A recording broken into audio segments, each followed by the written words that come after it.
One of the skills that I don't believe people talk enough about is networking.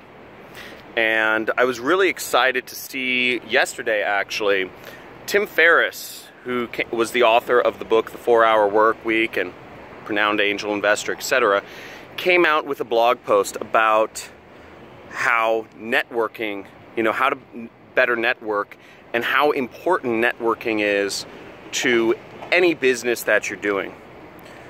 Now, one of the statements I truly believe is your network is your net worth.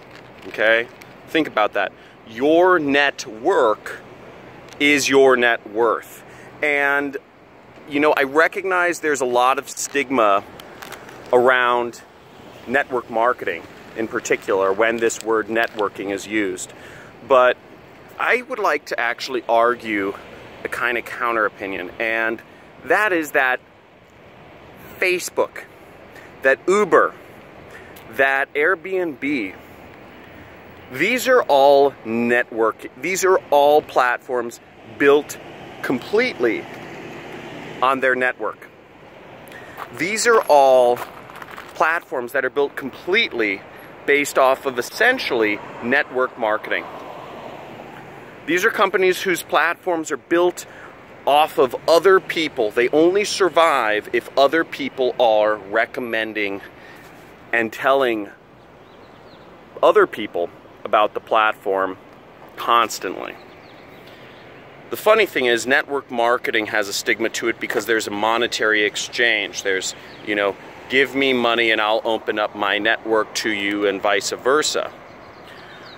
Whereas Facebook and Airbnb and Uber, they're essentially saying, we won't pay anything, just recommend it out.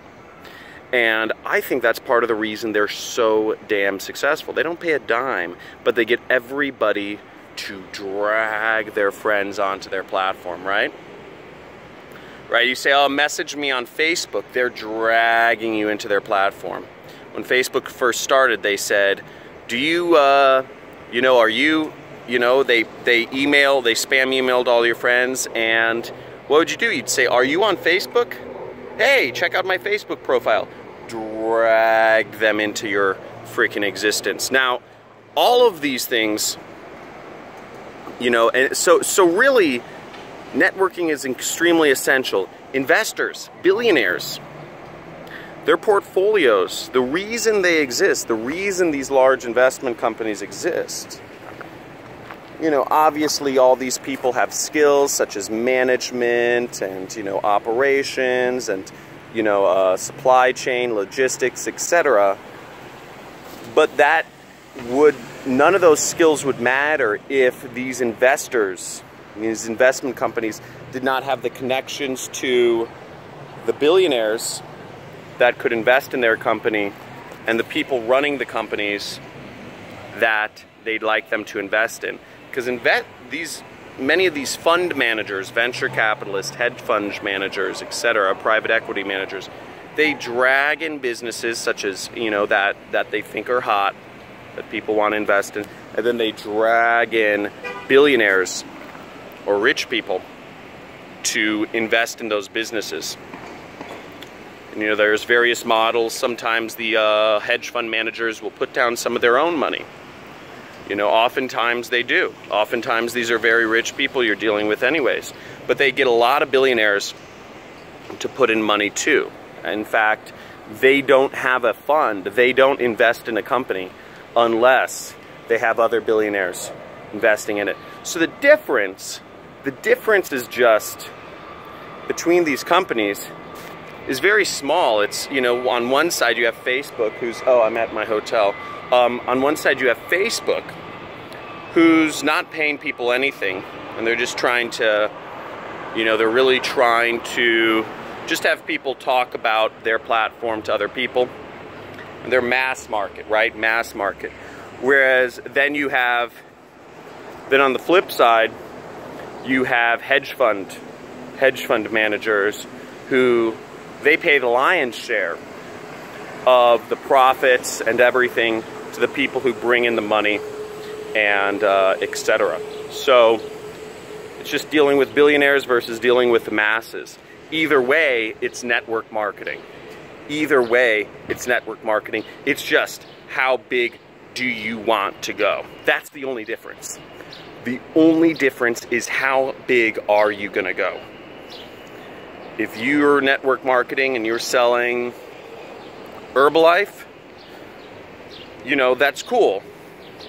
You know, but if you're selling it person to person, you're probably keeping, if you're selling to consumers, you're keeping your level down here, right? If you're selling to network marketing professionals, if you're selling to network marketers, Herbalife, then your standards are raised a little bit, okay? You see what I'm saying? Because now you're selling to people who have the opportunity, you know, who are higher quality. Hey, hey, what's up? You're famous. So then the next level would be selling to professionals, right? Because now you're selling to people who are, they do this for a living. They are tried and true at this. The next level, I would say, would be selling on the internet. Because you're selling to the masses. And, you know, and you can go different ways. That's going from you could go quality or quantity. Internet is quantity. Quality would be selling investors. If you bring on investors to come on board to your company, to invest money in your fund, you're selling to billionaires. That's where your mind is, if you're doing belly-to-belly sales. But if you're a marketer, you go for quantity. Person to person, quality. Marketing, quantity. Make sense? So, kind of big concepts here. I hope you guys understand it. Let me know if I go too fast sometimes. Let me know if this makes sense. I'd love to hear your guys' thoughts on this and where you view yourself. What type of people do you sell to? Are you selling, what type of people are you selling to? Are you selling to people on the street? Are you selling to investors? Are you selling to, you know, business professionals? Are you selling to aerospace engineers? What are your people? So let me know in the comments. Like, subscribe, comment. Love to see you guys interact as always. I'm gonna go into my hotel and actually have a TV interview. I have a TV interview at the station right here in like an hour or so. So see you guys soon. Peace.